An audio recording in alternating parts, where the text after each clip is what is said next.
and it's clear that we can't fill the void by our means only. And that's why we have had discussions of really strategizing and really, seeing where we put our efforts to, because we can't do it all, and we really need partnerships here as well.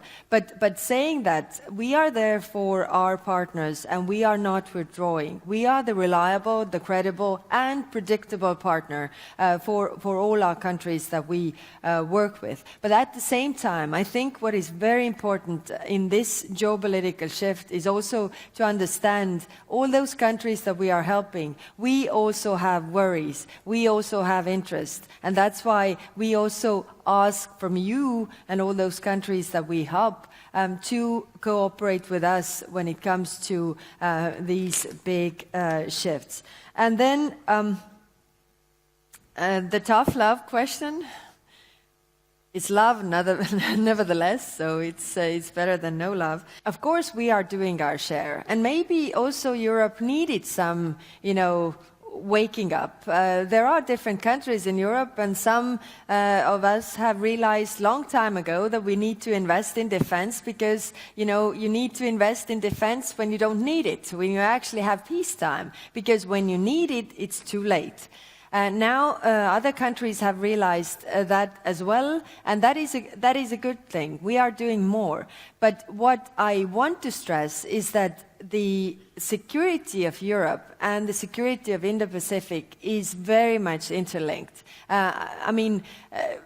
If you think that you can just focus on one region because it doesn't concern you, then I think it is on the wrong, you are on the wrong track. Because we see North Korean soldiers already operating in Ukraine. We see the ammunition given. We see that 80% of the dual-use goods that are necessary for the war machine of Russia are coming from China. So these things are very much interlinked. We are working on the next package and, of course, on the rollover of sanctions as well.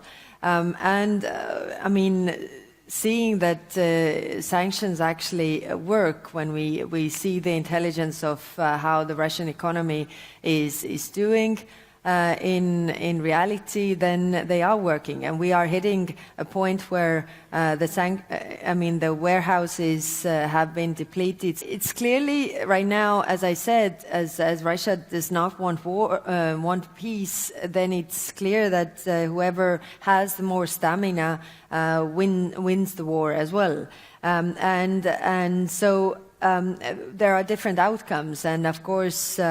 It is clear that Ukraine has to agree what they can agree with Russia, but I think it is important that it has implications for all of us. If the outcome of the war is that Russia just gets to walk away what they attacked and took.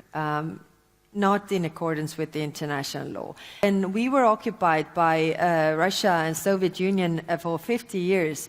Most of the countries in the world didn't recognize us being part of Soviet Union. And that meant a great deal. So if you say that actually you recognize and say that fine, they take the territories that they have conquered, then you say that it is okay to breach the international law and take by force what you want.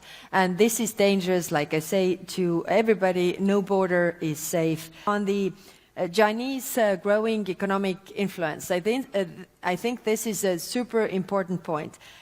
China's GDP has surpassed 70% of the United States GDP, and economically, they have 2 times more manufacturing power than U.S. has, for example. Technologically, China dominates everything from the electric vehicles to 4th generation nuclear. And of course, militarily, China has the largest navy and shipbuilding capacity that is much bigger than anybody else. So I think Very often so. We have regarded alliances as only security alliances. But I think we are in this point where we need to look that actually economic alliances can act as a military deterrent as well.